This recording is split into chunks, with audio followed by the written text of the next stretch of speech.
Hey everyone, Danielle here. I'm doing a solo playthrough, well, partial solo playthrough of Mistborn, the deck building game.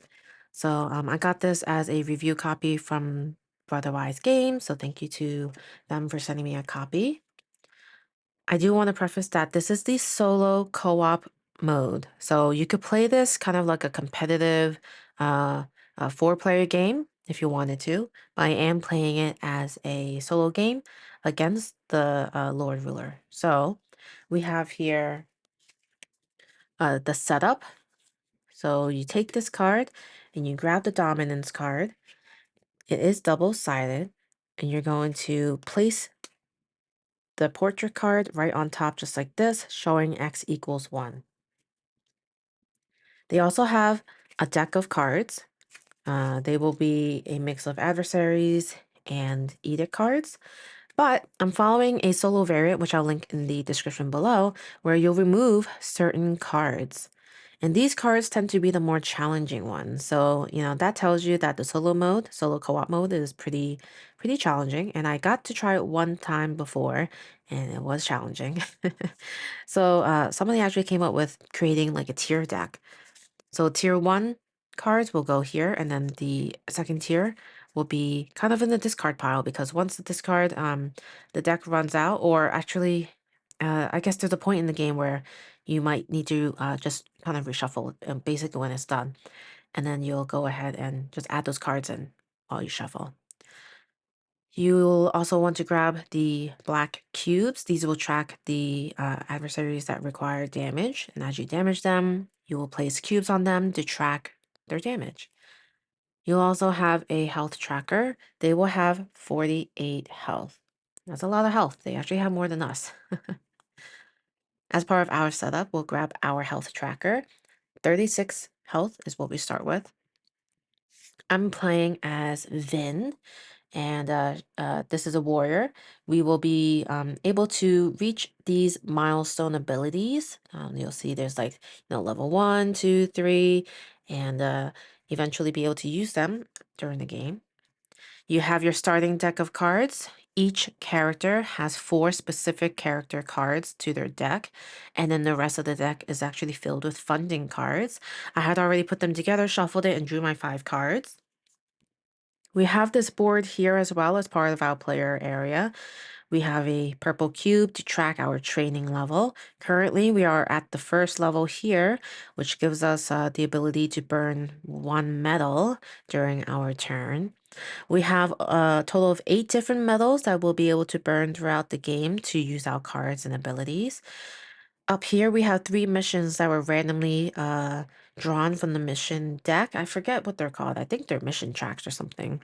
But basically, we will want to go up these tracks as fast as we can, especially in the solo co-op mode, because that will help slow down the Lord Ruler's ability, which they tend to heal every time there is a an unfinished track. So that is something we have to manage throughout the game. And then we have this big stack of cards that we'll be able to buy and build our deck with. We do have 5 cards face up. Let me just confirm it is 5. I always assume it's 5, but it could be different here.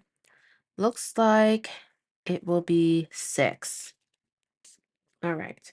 So we do have room for the 6 card, which is good. All right, 6 cards. And so we'll be paying the cost on the top right, which is really like the gold or the currency in the game. And yeah, I think we'll get started. I will try to do my best to explain kind of the basic concepts of this game so that you can get an idea of this game, if this game is for you. All right, so the first thing you do on your turn is that you move up the trading track by 1 space. There could be abilities that actually allow you to move up more than once during a turn, but that's what you do at the beginning of your turn, and then you get to play cards from your hand. So right now we have 2 funding cards, which essentially give us 2 gold. So I'll put that down here. We have a brass training card, and this one allows us to gain 1 gold and also move up any mission track. This one gives us the ability to move up twice on a mission track. This one allows us to do 2 damage and gain 1 gold. All right, but as you can see, there are associated kind of like uh, metals with these, so that I would have to burn some to play them. So I think I will try to play the one that actually can give me money and going up a mission track. So I think I'll go ahead and do brass training. So I will take the brass metal and place it on my brass training card. Now I have 3 gold and I go up 1 on the mission. I'm going to go up once here. So I'll simply just start at the bottom of Canton of Orthodoxy. I have 3 gold and I'm trying to see. So this training tells me I can only burn 1 metal. Burning a metal means you're placing on the card to use it. You could flare a metal, which means I could play one of these. And I think it's worth it because this gives me 2 up a mission as well. So bronze training. I could grab my bronze token, flip it over to its dark side to show that I flared it. Now place it right on top of bronze training. That's flaring. So you could do that on your turn to essentially use additional metals to play cards. What you can also do is use the right-hand side vials. They always have 2 icons matching a metal. You can exhaust it and use it to play other cards in your hand. Unfortunately, right now I didn't have any that matched the other cards. I couldn't use bronze training to play iron training and vice versa. Just didn't work out that way. That's all right.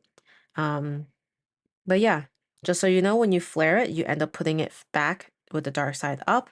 But you could unflare it or refresh it by playing or discarding a card. Yeah, you have to discard a card that matches this icon on the vial. So we'll go ahead and show you that throughout this overview. So I could go up 2 more on the mission. Now go up this one. 1, 2. So on my 3rd level of Canton of Orthodoxy. I do have a total of 3 gold. A lot of the things here are pretty cheap.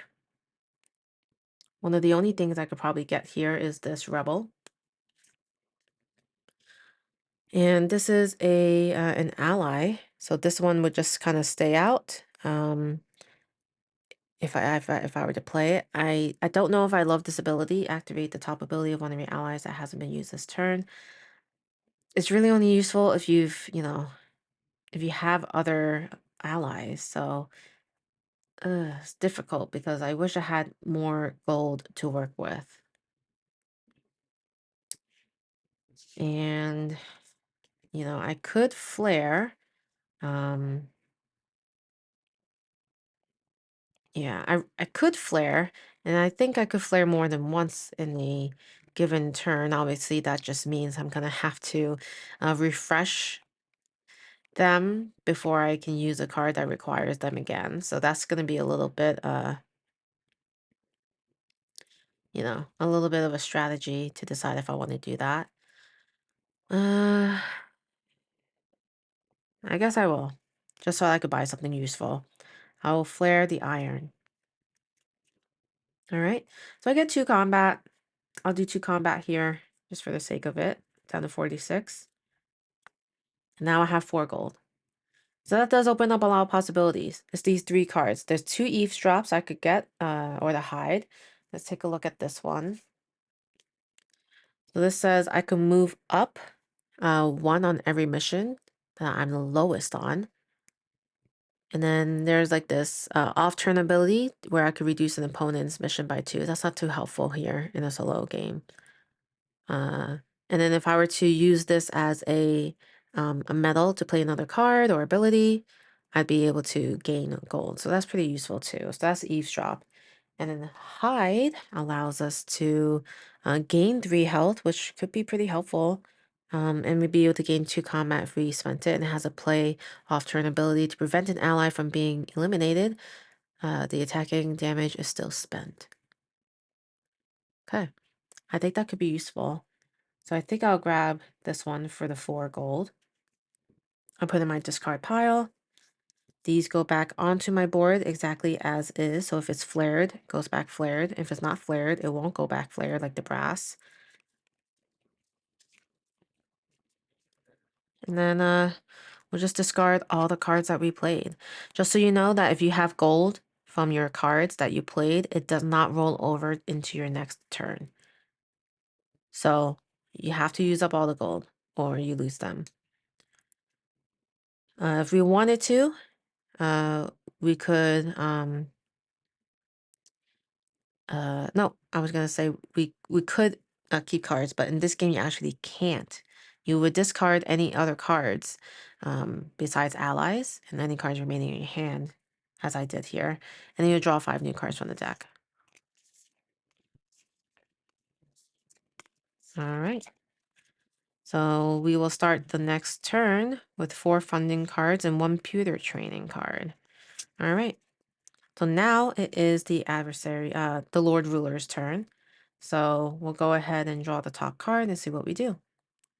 So this is an edict card, and it tells us what to do with the dominance. So as I explained earlier in the video, there's a track, and you're going to track it with this kind of portrait on top. So because this does say to move it up 1, we'll just move it up 1 row. So we'll go ahead and pull this down and reveal the top. It says no effect. So nothing happens at that point. But if something did, say to do something, we would do it. And then here it says on your next turn, you have -4 missions. Keep this card as a reminder. That is terrible. That means we won't be able to move up 4 missions. All right. And then it says the Lord Ruler heals 10 for each uncompleted mission. So they will heal a total of 30. So they're back up to 48. So dealing damage to them is actually not too useful. So I probably won't bother changing the health, but I did it just because I did have that combat before. And now looking at the market row, we will discard the 3rd and the 5th card.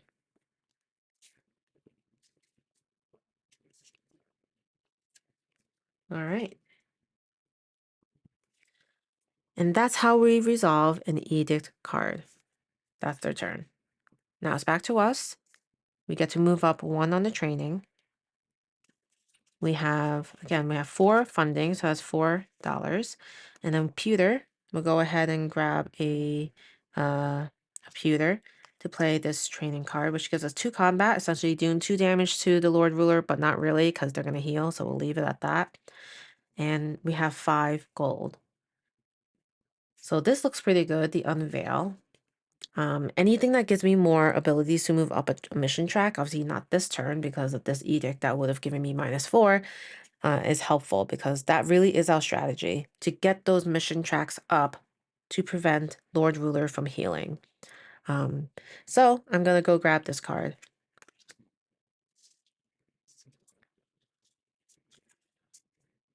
Okay. So go ahead and shuffle our discard pile, and then we'll draw back up to 4. I'm sorry, 5 cards.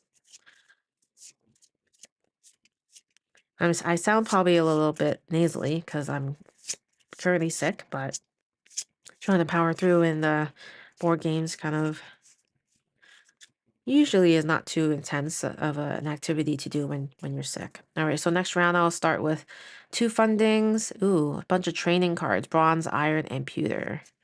All right, let's see what Lord Ruler does. All right, this is our first kind of like adversary, the Inquisitor Enforcer. So this says when revealed, place in front of the player with the most health. I'm the only player, so I'm the only person. At the end of your turn, take 2 times X, which is 1 damage. So right now I'll be taking 2 damage at the end of my turn. So I would have to do at least currently 1 damage on this one and then 3.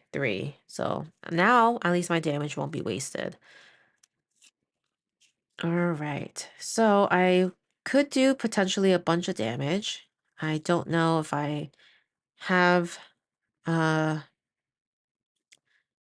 okay, I do. I'm gonna have to flare a bit, but let's go up on the training. Now we can actually burn 2 metals before we have to flare. So pewter. I'll play iron. Iron I can't. Hold on, hold on. What can I do here? I forgot. The iron needs to be undone. I can't be in that position again. So I'll discard this to refresh iron. Bronze is also flared. So I'll go ahead and refresh it by discarding bronze. Now I have the 2. Okay, so I have 3 gold and 2 damage. So I'll do 2, which would defeat this first shield on the Inquisitor. And then I have 3 to buy something. I'll go ahead and buy Steel Push. All right. And there is some strategy in determining which metals, the abilities you want on your cards to be. Because you kind of also want to diversify, especially if you only have 1 metal to spend of that kind.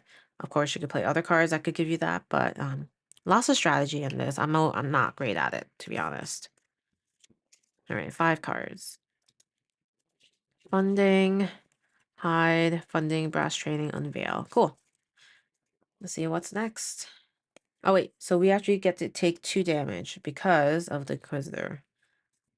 We're at 34. So another edict. They're going to increase their dominance. Each player takes X, which is currently just 1. The Lord Ruler heals 10 for each. We knew that already. So it's going to go down. It says each player flares a metal or takes 3 damage. Oh my gosh. So looking at my hand, which metal do I want to flare? Not bronze, not brass, not copper. I will do zinc. Okay. That's what I'll flare. And I will take 1 damage. So down to 33. And then they discard the right 2 cards.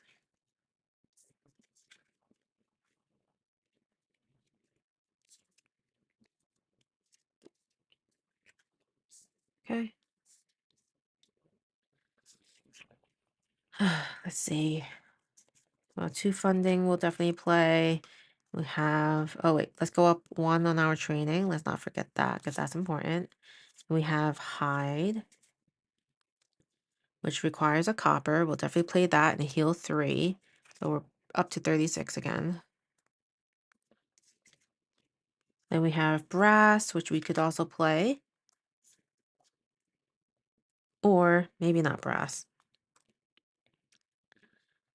Yeah, I'm actually gonna do bronze from my hand and use my second metal burning there. And I'll gain 3 up a track. That'll be 1, 2, 3. And this allows me to eliminate a card from my hand, but there's currently nothing I want, or a card, in general, I think I might discard too, but I think I'll keep what I have. Let's skip that. And then, yeah, I have 2 to spend, which unfortunately is not much, so I won't be able to do that. I could flare a brass and get an additional for a total of 3, which could be helpful. So I'll flare a brass training, go up 1 more on this mission, get another gold, and I'll go ahead and buy charm. So this will now be in my discard pile. And that's it.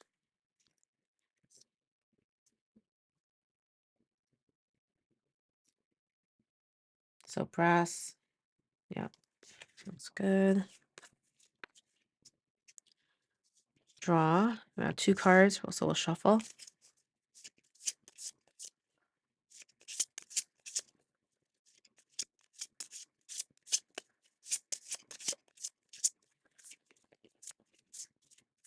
One, 2, 3.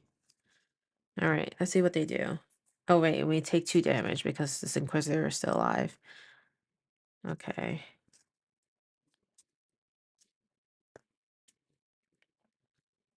Another edict. All right, let's increase that. It says each player takes 4 damage. Now we're down to 30. This is not easy, let me tell you. And then it says take X. Oh, goodness. So down to 29. And then it says Choose another player to take X. That's only me. All right, down to 28, just like that. We need some combat here, which we don't have any. Great. All right, we have funding. Let's refill this. And they actually discard the first and third card.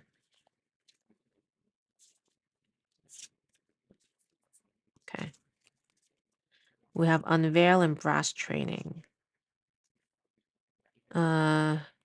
So with these, I don't have Brass. It's currently Flare, so I'll discard and to refresh it.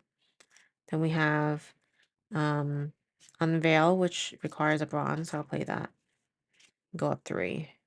1, 2, 3. And then 3 for funding. I guess we'll do Iron Pole, maybe? Okay, we'll do that. We'll draw. 4, 5. And it will take 2 damage because of Inquisitor still being out. We're at 26. So they draw another Edict. Go ahead and increase that. It says the player with the most health takes 6. Down to 20. It is a very unforgiving game. It also says kill all your allies. I don't have any. It says the Ruler heals. We need that. We're going to discard the last 2 cards in the market. All right. And then back to us. All right. We have 3 funding again. We have Pewter Training and we have Iron Training. Total of 4 damage. We're going to be able to take both of these out. Bam, bam. Finally, the Inquisitor is dead. I wish there was a reward we would get for that, but there isn't. It's just that we don't have to take damage, I guess. But 1, 2, 3, 4, 5 gold. And with that 5 gold, I'm going to spend 3 on this Assassinate. And then the 2 will not be spent. All right. Oh, we should have gone up here. And what does that say? If I spent a pewter, which I did, I get to gain a health. Okay. So basically the abilities trigger whenever you burn a metal. And we'll do an additional damage to him, but he'll heal. We have an additional gold. So we essentially have 3 gold. Ooh, 3 gold is not bad. Maybe we'll do Inspire. The 3 gold is helpful. Okay. Now we're good. Great. Forgot to level up. 4 cards. We'll shuffle. Then we'll probably just do maybe another turn. We'll wrap up. 5. All right, let's see what they've got for us. An adversary. Of course, after we got rid of one, we have one more that comes out. Haze Killers. So this says you may not attack the Lord Ruler. Not that it was effective for me too anyway. This will be X equals 2 now. I didn't even realize it. Okay. So now yeah, X equals 2, meaning I think I probably would have taken an extra damage the previous 2 turn from before. But now these are 2 each. So I'll have to deal with that. All right, so we'll just take one more turn. You kind of get the gist of how this game goes, I think. So the bronze. We have copper for hide. And then I could flare to play one of these. But I don't know if I... Yeah, I think I'll flare a steel to play the steel push. All right, so I didn't end up playing a pewter because it would have triggered that, but that's all right. So I can heal 3, so I'm at 23 with this hide. And then I go up 2, 1, 2. So I'm at the top, and now I could discard anything I wanted to from the deck, but I think I'm good. I do like the cards I have. Then I could do 3 damage. I'll do it to the Haze Killers. I could have also gone up 1 on the training, but I think the damage is useful here. And then I have 1 gold, which won't get me much. All right, so now we'll put everything back. Um, we have quite a bit flared. Well, I guess it's just zinc and steel. All right, that's it. All right, well, that was a really quick overview of how this game would play in the solo and co-op mode. Hope you enjoyed it. If you have any questions, let me know. Really the strategy is clear cut with this one. There's a couple ways to win, and it is defined here for at the end of game section here. So this is how the game could end. But kind of what I've been focusing on is just going up the mission tracks and just trying to get there as fast as I can. So that really makes me choose the cards that help me do that a lot quicker. Obviously, the damage is also useful for these types of adversaries that come out, but it is a balance. I think this game definitely probably plays better. Maybe more of a co-op and or the competitive mode, which I'm excited to try. Because when you play competitive mode, you actually don't use any of this stuff. You're literally like attacking each other, which is I think is pretty neat too. Um, I think this game is very interesting. I didn't read the books, so I'm not too familiar with the storyline or anything, but I really like the mechanics of the medals. I find that to be really intriguing with kind of managing resources and understanding how to use your cards. I actually didn't end up using my cards to play any other cards. But as I explained, like for these two cards, I could have tilted this, not burn a metal, but use this card to play bronze training, also gain 2 combat. So that's that's useful. There's strategy there too when you're buying cards. Like, hey, I don't always have the medal. I can buy a card that could give me that medal. So there's a lot of multi-use usage of the cards, and you didn't see me do it either here for any of the play off turn abilities. But that's also another reason why you might want to get a card, so that you could play the card when it's not your turn and do something about it. But I find this to be a very interesting, like I find that aspect to be the most interesting part of the deck building, because it's different from others, in my opinion. All right. Well, that was my ramble. Thanks again to Brotherwise for sending me a copy to cover on my channel. I'm gonna try in a couple of the different other modes of play, and maybe I will create a post about it on my Instagram or Blue Sky. We'll see. All right. If you're not already subscribed, please consider subscribing. Otherwise, hope you're doing well. I'll see you next time. Thanks for watching. Bye.